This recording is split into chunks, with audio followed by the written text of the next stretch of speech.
Welcome to the How to Be Awesome at Your Job podcast, the show where brilliant professionals share how to sharpen the universal skills required to flourish at work. Enjoy more career fun, wins, meaning, and money with your host, Pete Makaitis. Hello, and thanks so much for joining us here for episode 315 with Alan Willett. Alan was a smash hit in his previous episode, number 114. So we have him back to talk about how to lead with speed. So you'll learn 1, how to work faster and smarter rather than longer. 2, approaches to accelerate the decision-making process. And 3, why and how to let people add an egg. So if you'd like to take a look at the show notes or the transcript or the links to items that we've referenced, you'll find it over at awesomeatyourjob.com/ep315. And while at awesomeatyourjob.com, I encourage you to check out some cool stuff. One cool thing I recommend is the Gold Nugget email list. So if you wish you could take notes on these insightful conversations, but your hands are tied up doing a workout or doing other work, well, we take those notes for you and send them to your inbox. And that's available over at awesomeatyourjob.com. Now, here's Alan's story. Alan Willett is of the rare species who's an expert international consultant, speaker, and author. He has worked with companies ranging from one person to some of the giants, such as Microsoft and NASA. Alan says that his passion is helping people and organizations transform their friction points into profit points. Friction points, he defines as the space where the business needs and the implementation reality has a discordant collision. And there's some heat generated. Alan is the expert who transforms organizational friction points to produce positive results for the business and the people. Big thanks to Alan for sharing his wisdom with us. And big thanks to our sponsors. Check them out. And big thanks to our sponsor, Acorns. Acorns makes it easy to start automatically saving and investing for your future. You don't need a lot of money or expertise to invest with Acorns. In fact, you can get started with just your spare change. Acorns recommends an expert-built portfolio that fits you and your money goals, then automatically invests your money for you. NerdWallet.com, whom I love on these sorts of matters, gives Acorns a whopping 4.7 stars and says, quote, if you want to make the most of your spare change, there's no better place to do that than Acorns. Head to acorns.com/awesome or download the Acorns app to start saving and investing for your future today. And we got a legal disclaimer here. It may not be representative of all clients. Tier 1 compensation provided. Compensation provides an incentive to positively promote Acorns. View important disclosures at acorns.com/awesome. Investing involves risk, including the loss of principal. Please consider your objectives, risk tolerance, and Acorns' fees before investing. Acorns Advisors LLC, Acorns, is an SEC-registered investment advisor. Brokerage services are provided to clients of Acorns by Acorns Securities LLC, member FINRA/SIPC. For more information, visit acorns.com. One sponsor to check out is Harvard Business Review. This brilliant magazine, published at hbr.org, is the leading destination for smart management thinking. Fun fact, HBR has been mentioned in 108 episodes of the show. That's because HBR has great stuff that comes up often. They've got explainer videos, podcasts, real-world case studies, and much more. I think of HBR each night that I put on my special orange glasses. Their article, Will Blue Light Glasses Improve Your Sleep?, revealed that those who wore them reported better sleep and a 7% improvement in work performance as compared to those who wore the sham glasses. So I cite HBR anytime anyone tells me that I look silly wearing them. Now, much of HBR's content is available for free when you sign up at their site. Subscriptions that get you unlimited content cost $10 a month. If you visit hbr.org/subscriptions and enter the promo code AWESOME, you can save 10% off of that subscription. Again, to save 10% off of your HBR subscription, go to www.hbr.org/subscriptions and enter the promo code AWESOME. Here is Alan. Alan, welcome back to the How to Be Awesome at Your Job podcast. It's awesome to be here. Well, I'm really looking forward to digging into some of your latest thinking. It was way back in episode 114 that we had you, and it seems like you've had a few new thoughts since then. Indeed, I have. What episode are we up to now? Oh, boy. We are past 300, which is wild. Wow. Congratulations, Pete. Oh, thank you. Yes. Well, it's been a fun ride. People are into it. And yours was one of the favorites. So it seems sensible to come on back. Really, it's great to be back. It's a lot of fun before. I look forward to fun today. Mm-hmm. Well, first, I need to hear, speaking of fun, you have a Guinness World Record to your name. Tell us all about this. Okay. Well, yes, I do. I did end up in the Guinness Book of World Records. It was called that back then. Is it different now? Yes, now called the Guinness Book of Records. Oh, okay. I didn't know that. So that was a recent change, I believe. But yes, so I remember back when I was at Rochester Institute of Technology in my sophomore year, 2 weeks before Thanksgiving break, 2 weeks before finals, our cross-country coach came to us and said, hey, I have a great idea. For RIT's 150th anniversary, let's run across the country. Being 19 and young and vigorous, I said, sure, let's do that. So 2 weeks later, I finished my last final after my last all-nighters getting ready for finals. We drove nonstop to California, dipped our feet in the Pacific Ocean, turned around and started running all the way back to the Atlantic Ocean. That's cool. And so the record then is the distance or the first or what's... Question. Well, our goal was to beat the Pony Express, which I'm told we did, which is very cool. And we also beat another team that had set a record previously of 20 days. We did it in 14 days. Oh, 14 days, 4 hours, and 8 minutes. Well, that is quite... Does it stand to this day, or did someone have to get up on that record and shatter it themselves? Oh, somebody... Actually, a subsequent RIT, Rochester Institute of Technology team, did it for, I think, RIT's 170th anniversary. They beat us.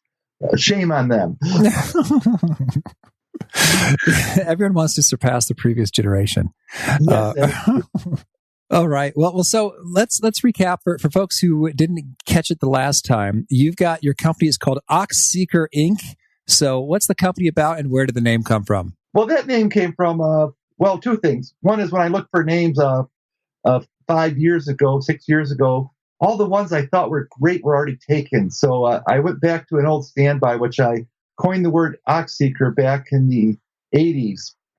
Zen poetry has ox as a symbol of enlightenment.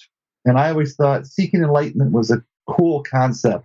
So I use that word to really now mean seeking excellence, because what I really have been doing with my work all along is trying to make organizations constantly better, constantly seeking a higher level of excellence. So that word really just sort of captured what I was about. Well, that's so interesting. I did not know that the ox had that association prior to chatting with you. And the first thing that comes to mind when I think of an ox in the context of intellectual stuff is, I think, Thomas Aquinas. His nickname when he was doing his studies was called the ox, because I guess he was just really big and didn't say much. And they kind of made fun of him like he was dumb, like a dumb ox. And then one of the teachers scolded his pupils, the legend has it, when this ox bellows, the whole world shall hear. I like that story as well. That's good. Yeah, we add some layers to it. That's good. Fun. Well, tell us now. Your latest fascination has been the need to lead with speed. I added the need myself. I had to triple the rhymes there. So why is this so important to you right now? Well, I realize a lot of my whole work has been about that. For example, my previous book, which we talked about before, Leading the Unleadable, was really about how to unwrap the gifts of those magnificent people who sometimes cross the red line, like the maverick cynics and divas. So because those people can really propel an organization forward at great speed. And if you just fire them, you lose that fire. If you let them run rampant, they destroy the organization. So you really got to manage them well. As I keep going into organizations, I keep hearing about the increased need for speed. This almost feels cliche because around, the 1990s, seems like things were picking up. Now they're really picking up speed.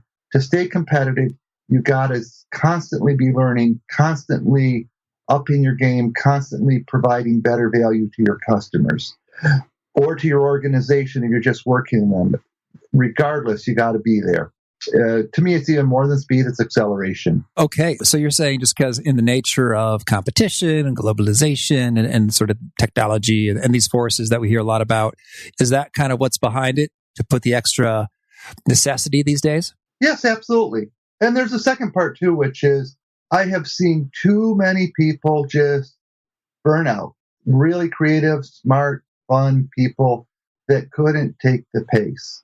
So what I've really been trying to help a lot of people do and organizations do is not just survive, but thrive, to learn to love how to handle this pace and how to handle this pace in a sustainable way so that they get plenty of rest, have plenty of fun, but are still setting a beat setting a pace that is right for today's competition. And so then, well, that sounds like a little bit of a tension there in terms of being speedy and yet also not burning out. So what are some of the pro tips to accomplish both? Well, here first, let's talk about that balance. If I may go technical for a minute, do you know I was also a software engineer for a while? I actually wrote software. I do. And that the software people love you because you sort of speak both the languages that connect with the software developers and those who love and manage them. So one of the things, so here, let me put a couple things together here with this story. So this is about the balance and learning from this. Some of the things what I mean by leading by speed, for example, is one, we really want to hit speed to value. It's not about just furious activities signifying nothing, the sound and the fury. It's about speed to value. You got to have a purpose, a place to go, something that you want to provide. And the next part I want to note is that you want a speed dashboard. In other words, like a car has, lots of different odometer, speedometer, is it overheating or not, all those kinds of warning lights. That's what you need too. Meaningful, useful set of data that answers the question, am I going faster? So one of the things I did as a software engineer when I was writing code is I learned some techniques to really track my own data. So I had that useful data. And one of the things I did was track how fast I was going, how many objects per hour I was producing of good quality code. And the other one I was tracking was how much rework I was doing, how many defects. So I stayed up late one night until like 4 a.m. to finish a program. Sounds like a good idea, right? Pros and cons, I say. Well, I thought, I put in this extra 10 hours, I'll be farther ahead. And here's what happened. Tested the program the next day. It was full of errors. And I repeated this exercise a few more times just because I was a scientist curious. And I found out that when I worked extra hours late at night, my defect injection rate went sky high. I made way more mistakes. And those defects took me longer to correct than if I had went to bed and came up the next day and just wrote a couple hours of code the next morning when I was well rested. So really, working harder actually made me dumber. Working longer made me stupider.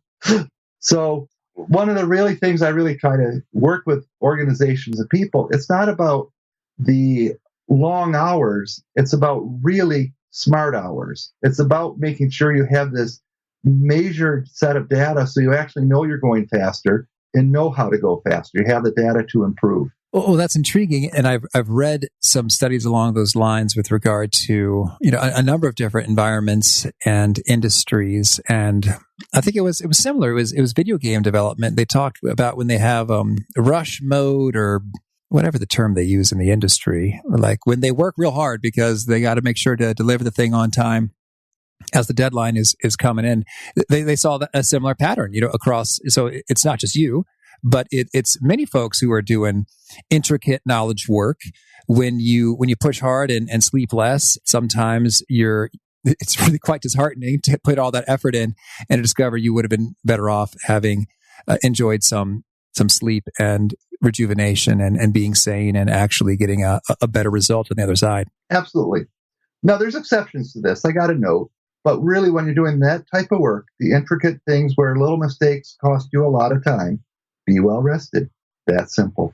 But let's scale it up. Overall, what I'm talking about when I talk about the sustainable speed of leadership, it's really looking at this as more of a marathon than a sprint or a series of sprints. It's really looking at yourself and saying, how do I continuously improve and I stick to it for the long term? I'm planning. I grew up on a farm. We don't retire on farms. We just keep working. So I'm in this for the long term. I want to keep continuously improving. And I don't want to get burned out, tired out while I'm doing it. So what's my engine for improvement to stay relevant, to stay competitive?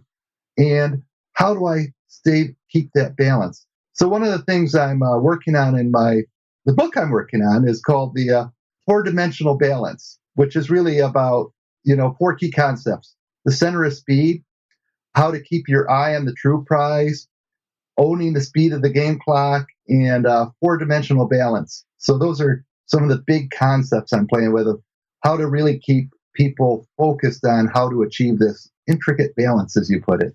Now, so how does one keep your eyes on the true prize? And what are some of the distraction prizes that tend to lead us astray? Oh, that's easy. For example, a great question, though. Your eye on the true prize. Well, first, true prize for me is a lot of things like just simply doing good in the world, making sure that you're really truly providing value to your customers. Some of the false indicators can be, I need to make a profit for this quarter. I need to, have double-digit growth. I know some CEOs, for example, that were really focused on this double-digit growth. And they focused on it so hard that they started to fire people that weren't achieving it. So later, that CEO was convicted for keeping 2 sets of books. I actually believe he didn't actually know that people were keeping 2 sets of books. But the only way to stay employed was to have double-digit growth. So they gave it to him. Yeah, understood. So that's kind of pushing it so hard that you're cheating. And then, in a way, it's kind of like, well, it's so intriguing in terms of like the details of that juicy, scandalous situation. But I guess it's my understanding that people really do feel a great sense of temptation toward cheating when it's kind of absolute, the only way this must be, or it's just destruction everywhere. Right. I forget the exact quote, but one of the quotes I really liked was something that was along these lines. Chase wealth, and it will flee from you. Chase wisdom, and wealth will follow. That sounds so wise. Chasing wisdom. I believe it is.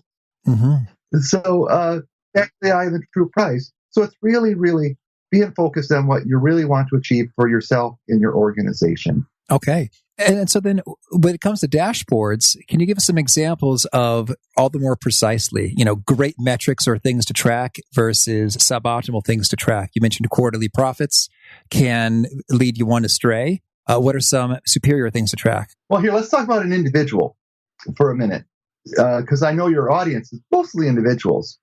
And then we can talk about the larger one. But let's look at individuals and just say, you're doing knowledge work like many of us have to do these days. Well, a couple of the things I try to track is how much value we provide for the effort we're putting in. Now, that's a really tricky thing to do, but it's worthwhile doing. Like you noted in software development, some of the things people use is function points, or they can even use lines of code per hour, things like that. Those can be tricky. But what you really want is a good proxy for value that makes sense.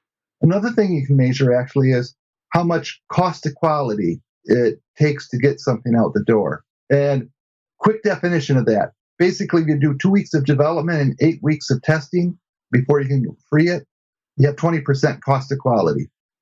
If you have 8 weeks of development and 2 weeks of testing and it works great and your customers love it, you have a 20% cost of quality. So productivity is inversely proportional. The better your cost of quality, the better your productivity. So that's a couple things personally one can track to really keep an eye on the prize. That makes sense? Mm-hmm, yes. So, and absolutely, for a business, what you really want to be tracking, to me, I believe, is customer loyalty, for example. Are you keeping the customers that you want, the ones that you truly prize? Are you growing in the right direction, bringing on the customers you also want and really want to grow in that space? I don't think it's about how big you grow, but I think it's about having enough and being able to sustain that growth in a way that's good for your organization. I know an organization that I worked with, very happy being at 50 people in the organization and sustaining that. When they grew up to 350 people, which the leader at the time said he never wanted to do, they ended up blowing up. He got distracted from his true mission to go after something bigger. Okay. Well, that's helpful. Thank you. And so you mentioned you had is it a 4-part? What'd you call it? 4-part balance? 4-dimensional balance. 4-dimensional balance. So can we unpack these components? Sure, I can give you another example. Owning the speed of the game clock. I love that one. I like sports. If you watch some of the greatest athletes, in my day it was like Larry Bird, Magic Johnson, folks like that. Today it's LeBron James, Stephen Curry for the National Basketball Association. But you watch these people, the best, they seem to be playing on a different pace than everybody else. And I don't mean faster. It seems like everybody else is kind of has frenetic energy around them, and they're just walking down the court and hit the right person at the right time. They just seem to be playing in a slower pace than everybody else with more results. Does that make sense? Mm-hmm, yeah. Another one. So there's a lot of elements to that, how you can own the speed of the clock as a leader. And part of that is the center of speed. One of my favorite Super Bowl stories is where Joe Montana, they're San Francisco, they're down by a few points with a few minutes, just like a minute left on the clock or something like that. He's in the huddle and he says to his team, he says, "Hey, isn't that John Candy on the third row there?" And everybody looks up and says, yeah, I think it is. So Joe is so cool, calmed everybody else down, and then just calmly threw a touchdown pass to win the game. To me, a lot of the center of speed is really this inner calm that everything will work out. I like that. And now inner calm can be easier said than done. What are some of your perspectives for arriving at such a place? Learning that failure is seldom fatal and that you can learn a lot from it. So if you're not afraid of failure, you're not afraid of winning either. Does that make sense? Mm-hmm. Yeah. So that's one of the things that I think really people have to overcome. I can go on a whole rant about our school system, but I believe our school system sort of embeds fear in people. Fear of getting a bad grade, fear of getting something wrong, things like that. And really what we have to learn, or unlearn in some ways, is to overcome FUD. Fear, uncertainty, and doubt. You know, one of the questions I've often been asked is, what slows leaders down? And there's a lot of things that can slow leaders down, but the number one thing is FUD, fear, uncertainty, and doubt. That's what makes people, for example, set up a committee to bring back data to answer a question that should have been obvious. Right. Is the fear of I am scared to look really dumb and get this very wrong and have my sort of name and reputation attached to it. Therefore, I will go about sort of dispersing responsibility by assembling this committee. And in the process of having the committee, you've got all those extra people and decision steps and meetings that kind of slow it down. Right. And there's time and places for doing things like that. But too often, that's just a delaying tactic to avoid making a decision. Fear causes people to delay decisions until it's obvious what the decision should have been. Well, I want to talk about decisions there when it comes to decision-making rules or approaches, or what are some great ways to accelerate decision-making? One is, I guess, being courageous and not convening a committee when it's not necessary. What are some of your other approaches? I would say there's three critical things to accelerating your decision-making process. Number one, and these are, by the way, before you start the decision process, this is what you should be doing. Be clear about who's going to make the decision, how the decision is going to be made, and what risk level is acceptable. So I'll unpack that a little bit more if that's okay. Oh, yeah. There's actually basically 3-4 decision-making styles, and leaders that are really clear about this at the start do far superior. They can say this: I'm going to make the decision. I'm not taking any input. I just want you to know that. It's clear. Or I'm making the decision. I would like these people's input to make sure that I have all the data I need, but I'm going to make the call. By the way, if there's a crisis in the cockpit in an airplane, that's the number one decision-making style. You don't have time for consensus. Somebody's got to decide, but collecting input greatly improves the effectiveness of pilots. Number 3 is we are going to decide together. We're not going to do this unless we have consensus. We're all holding hands and leaping together. And number 4 is you can delegate. And you can say, it's up to you. Here's your budget. Here's your timeline. You make the decision. And here's my input. If you're clear about those things at the start, you're really going to accelerate the decision-making process. Yeah, I think where things really get fuzzy and so annoying and unpleasant is when it's very unclear in terms of the decision-making process. Like, okay, we all know this thing needs to get done. It's a proposal or a product or an initiative or something. We all know this thing needs to get done. And we kind of know the players, sort of, who are involved. But then beyond that, it gets a little fuzzy. And I chuckle sometimes because I've heard listeners ask for clarification associated with the decision making, and the answer they get in terms of who has a decision is, well, collaborate, which is really a non-answer. It is a non-answer. I'll give you a situation even worse than that, where the leader implies, however vaguely, that it's up to the group to decide. And then the leader themselves makes the decision without any input. Oh, that slows an organization down for weeks or longer, because the level of anger is worse than if they said, hey, my decision.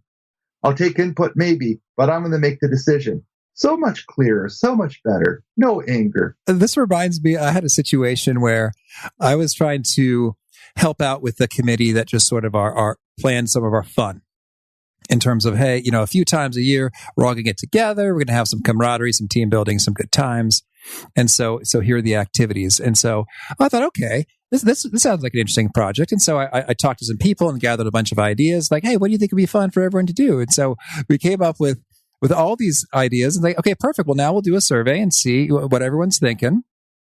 And I recall one of the options was sailing.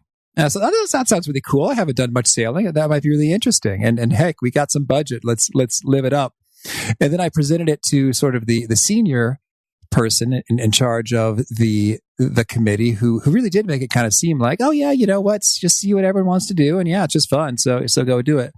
And so I said, hey, it looks like the results are pretty strong on the survey for sailing. And it was intriguing because he didn't admit to it, but he kept saying, you know what, I have a hypothesis that if we segment the data in this way, we'll discover that in fact, sailing is not the optimal choice. And it was like, well, if you were committed to this activity, why did you kind of say that we were going to do it this other way? And it's like, and what do you have against sailing is what I really wanted to know. It just didn't seem honest. No, absolutely. And that's really problems come. And by the way, if that leader really wanted to do that activity, but wanted people to really be committed to that activity, just say this, hey, this is the activity we're doing. I want the group to figure out how to get people really involved, how to make this activity really sing, how to make it better. Absolutely leave people room to add an egg to that cake, but you can point the direction and say what cake we're going to bake. That is a nice metaphor there. Add an egg to that cake. Is that the legend? Was it Sara Lee or one of those companies that they had the cake mix and they could have had it all encompassing, but they wanted to make people feel like they had a part in the cake making process. So they said, you add an egg. And so it's like, oh, I did this. And so the legend is this, and it's true actually, that they were selling a cake mix without adding an egg. This is at the time when people made cakes from scratch, and it wasn't selling at all. As soon as they had people add 2 eggs, which changed the taste not a bit, people started to buy the cake mix like crazy because people really need room to add an egg. And I really believe that in my consulting work as well. I have learned over and over again that when leaders hand you something that's done, they do not get the same level of involvement or quality when they leave enough room for people to add their own creative juices to it. When they do that, it gets better and people are more committed. And what's really cool about that notion of adding an egg is it's really not all or nothing. You have a whole continuum of things from you figure out the activity to this is the activity, but you figure out the food, before or after, or the snacks during, or the refreshments, or how we're going to promote it. There's any number of ways that folks can have some decision-making authority and involvement in doing that. And it's kind of fun that you get to kind of choose, hey, how much is mine versus how much is others, and what are kind of the ground rules? Absolutely. Going back to what I said, your question, how do we improve the speed of decision making? Let's also say, how do we improve the impact and results of decision making? This is where leaders can constantly learn. They have to learn which of these styles to use when, because sometimes you may have a group of people that you really want to own the outcome and to be committed to it for the long term. Perhaps this group of people, they need to go plant the wheat, grind the wheat, and all the steps to make this cake. If that's the case, you should send the people to do this. Have them make it from scratch. Again, you point the direction, you say, I want a cake, but you let them figure out how to make it. Mm-hmm. It's funny. I'm imagining it's from sort of like a corporate speak perspective. It's another way that there could be a misalignment there is if you're using jargon. Like, I need you to craft a baked solution that will be a culinary delight. But, and so now, in a way, there are many baked items that could fit under that purview. But if the person really has in mind a cake, they should probably say a cake. It's just so that's what you get is a cake. No, absolutely. That's where I say, really, to me, leading with speed is really about constantly learning how to have the best impact, not just for yourself, but for your whole organization. So it's learning, if you will, the best language to present these things, the best style to get people on board, and what style is appropriate when. Well, so I'm curious, if we are talking about an individual in a workplace and this person wants to see some more speed right away, what would be some of your prescriptive, tips and tactics for, hey, right here, right now, do these things and you should see a speed boost happening promptly? Okay. Well, here, the quick answer, of course, is, to listen to Pete's Being Awesome at Your Job or reading my books. And that's fun to say. And actually, that is true. But really, my real answer is I encourage people not to look for immediate speed bumps, because to me, it comes back to what I said before. This really is a marathon. So the running metaphor kind of breaks down because you can't constantly accelerate when you're running. You hit the limits very quickly. But from a leadership perspective, a self-leadership perspective, I really believe what people should focus on is creating their own, if you will, leadership acceleration engine. And that is, how do you constantly improve, not necessarily every day, but can you improve 1% a day? Alan Weiss, one of my mentors, said if you improve 1% a day, you're twice as good in 70 days. Just think if you keep that going, you can hit light speed leadership.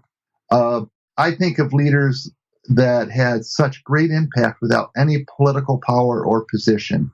Gandhi, for example, Martin Luther King.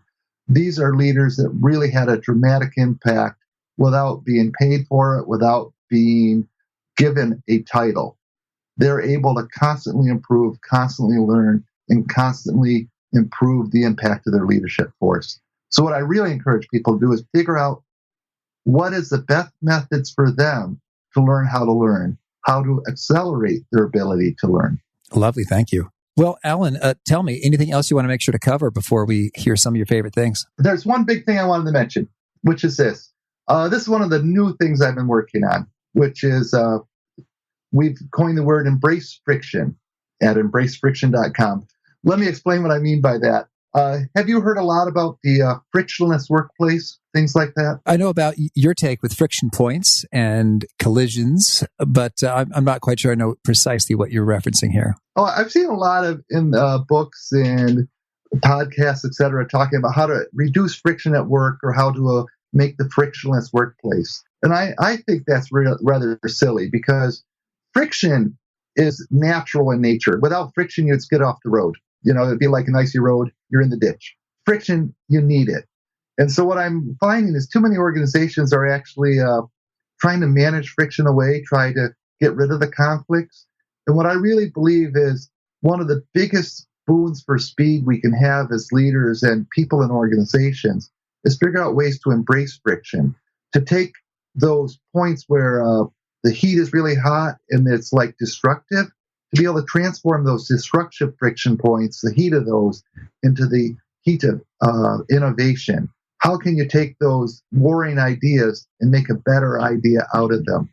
So that's one of the big things I'm working on now, and I just want to encourage people to think about is when you hit those hot points, how can you change them? How can you change the way people are talking about it and engaging in it to put it to a higher level of better value? Thank you. Well, now could you share with us a favorite quote, something you find inspiring? One of my favorites comes back to Winston Churchill. Do not do your best. Do what is necessary. All right. Thank you. And how about a favorite study or experiment or bit of research? Well, one of my favorite experiments that I encourage people to do is help people. Just see what happens. By the way, you should follow the Red Cross rule. Don't help people that don't want to be helped. But do help people, do good in the world, and you'll be surprised about how much good karma it does for you and others. Thank you. And how about a favorite book? One of the books I've really been liking lately is called The Essence of Value by Mario Pricken. What's that all about? By the way, I believe you can only get it in hard copy. It's a fairly big, sturdy book, and it's because it's well designed. It's really about why do people pay extraordinary money for some pieces and objects? How do you actually determine what is valuable of a thing, a service, etc.? I find it fascinating on a number of levels, both historically and for running my own business. Excellent. Thank you. And how about a favorite tool? Oh, my iPad with my Apple Pencil has been delightful lately. It has shown me new ways to take notes and to really do art. Cool. And how about a favorite habit? Oh, one of my favorite habits now is when I go on long trips with one of my kids, we listen to audiobooks, and that's just been a delightful way to connect. And tell me, is there a particular nugget that you share when you're teaching some of this stuff that really seems to connect and resonate and get folks nodding their heads and taking notes and retweeting? Oh, that's good. Absolutely. Go beyond mad good skills. It's great to have good skills, but one of the things that we really work on is that good skills is nothing without other elements, like the ability to make other people better, the ability to give feedback to other people that makes a positive difference and have them say thank you and you don't get shot in the process. So mad good skills are great, technically otherwise, but having a whole picture is dramatically cool, and it takes you to the next level. Lovely, thank you. And if folks want to learn more or get in touch, where would you point them? You can go to alanwillett.com. Okay. And do you have a final challenge or call to action for folks seeking to be awesome at their jobs? Absolutely.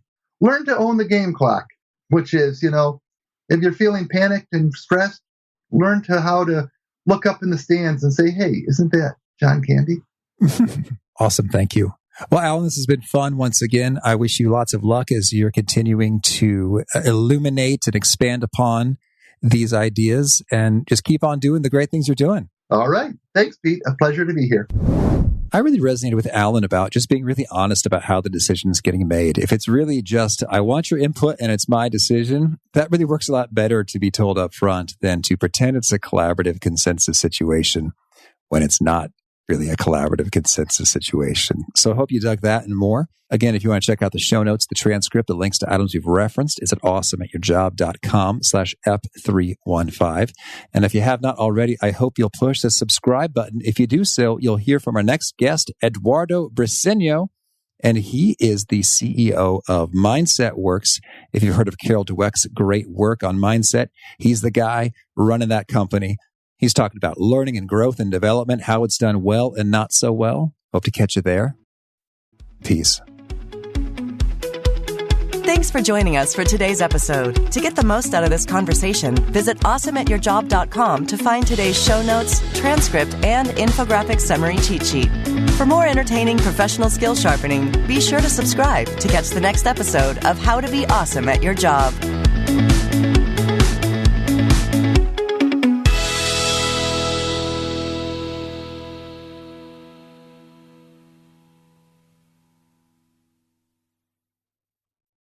Look around. You can find cars like these on AutoTrader. New cars, used cars, electric cars, maybe even flying cars. Okay, no flying cars, but as soon as they get invented, they'll be on AutoTrader. Just you wait. AutoTrader.